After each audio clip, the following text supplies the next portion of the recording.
ప్రజల ప్రాణాలకు బాసటగా నిలిచే హాస్పిటల్స్ మరెన్నో గాజువాక ప్రాంతానికి రావాలని గాజువాక ఎమ్మెల్యే టీడీపీ రాష్ట్ర అధ్యక్షుడు పల్లా శ్రీనివాసరావు అన్నారు.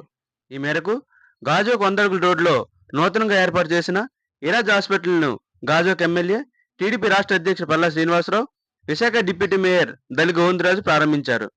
డాక్టర్ శేఖర్ ఆధ్వర్యంలో నిర్వహించిన కార్యక్రమంలో అతిథులు మాట్లాడుతూ ఈ హాస్పిటల్లో అన్ని రకాల వైద్యానికి సంబంధించి వైద్యులతో పాటు ఎమర్జెన్సీ కేసులు కూడా చూస్తారన్నారు. పేద ప్రజలకు అందుబాటులో ఉండే విధంగా ఈ హాస్పిటల్ నిర్మించడం శుభపరిణామని అన్నారు. ఈ కార్యక్రమంలో కార్పొరేటర్లు పల్లా శ్రీను, కేబుల్ మూర్తి, స్టాలిన్, రాజన్ రామారావు, హాస్పిటల్ సిబ్బంది తదితరులు పాల్గొన్నారు. ఈరోజు మరి చిన్నగంటాడ ఏదైతే జీవీఎంసీ ఆఫీస్ ఉందో ఆ ఆఫీస్కి ఎదురుగా ఇరాజ్ హాస్పిటల్ని ప్రారంభించుకోవడం జరిగిందండి.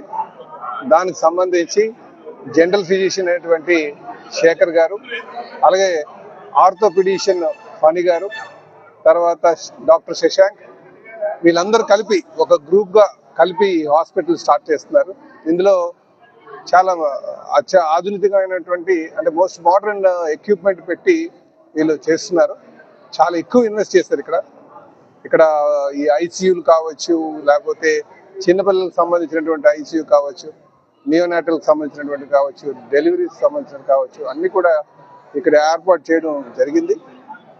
ఇందులో ఉన్నటువంటి డాక్టర్స్ అందరూ కూడా గతంలో అనుభవం ఉన్నటువంటి వారే.